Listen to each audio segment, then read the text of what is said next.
வணக்கம். நம்ம திருக்குறளில் மழையின் சிறப்பு பற்றி பார்த்துட்டு வரோம். இப்போது அது 18வது குறள். சிறப்போடு பூசனை செல்லாது வானம், வரக்கு மேல் வானோருக்கும் ஈண்டு.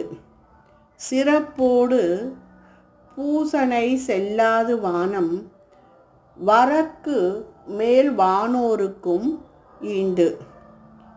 மழை பெய்யாமல் போகுமானால் இவ்வுலகில் வானோருக்காக நடக்கும் திருவிழாவும் நடைபெறாது, நாள் வழிபாடும் நடைபெறாது.